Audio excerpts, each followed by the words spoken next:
Tengku Dewi ingin Andrew Andika jera setelah digugat cerai. Usai melayangkan gugatan cerai, Tengku Dewi Putri tidak mau kelakuan Andrew Andika semakin menjadi-jadi.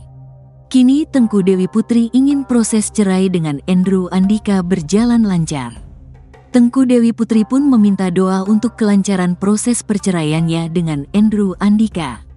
Diketahui kabar kurang menyenangkan datang dari Tengku Dewi Putri yang menggugat cerai suaminya, aktor Andrew Andika. Tengku Dewi Putri telah melayangkan gugatan cerai terhadap Andrew Andika di Pengadilan Agama, PA, Cibinong, Jawa Barat pada Kamis, tanggal 6 Juni tahun 2024 lalu. Keputusan menggugat cerai Andrew Andika dilayangkan setelah Tengku Dewi Putri mengetahui dugaan perselingkuhan suaminya dengan beberapa wanita. Mendapati kenyataan pahit itu, Tengku Dewi Putri yang tengah mengandung anak keduanya memilih mengakhiri pernikahan dengan Andrew Andika yang telah dibina sejak tahun 2017 itu. Lewat unggahan di Instagram story-nya @tengkudewi_putri_tdp, Jumat, tanggal 7 Juni tahun 2024, ibu satu anak itu berkeluh kesah soal permasalahan yang kini dialaminya. Mendapati sang suami berbuat curang saat dirinya tengah mengandung membuat mentalnya menjadi semakin kuat.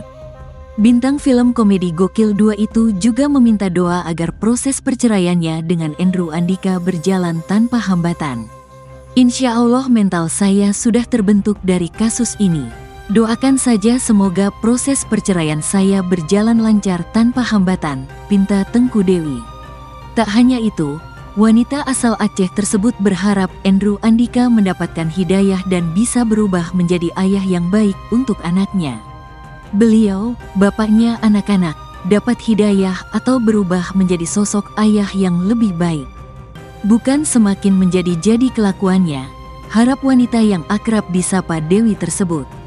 Dalam pemberitaan sebelumnya, kuasa hukum Tengku Dewi, Minola Sebayang menyebut kliennya menuntut nafkah sebesar 20 juta rupiah setiap bulannya kepada Andrew Andika. Nominal yang diminta aktris 36 tahun itu meliputi biaya nafkah dan pendidikan anaknya.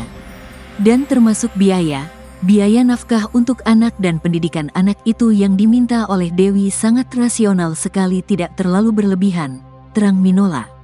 Tidak terlalu mencolok, normal-normal saja, sesuai juga mungkin dengan kemampuan yang dirasakan ada pada Andrew. Itu hanya sebesar 20 juta rupiah per bulan untuk 2 orang anak, kata Minola. Minola yakin Andrew Andika sebagai ayah tidak akan membatasi apa yang menjadi keperluan anak-anaknya. Saya yakin namanya seorang ayah pasti tidak akan membatasi apa yang diperlukan anak dengan keputusan formal. Paling tidak dalam gugatan ini ketika mencantumkan Dewi 20 juta rupiah, 10 juta rupiah lah untuk satu anak, dan saya rasa ini sangat wajar sekali, tidak terlalu mencolok sekali, urainya.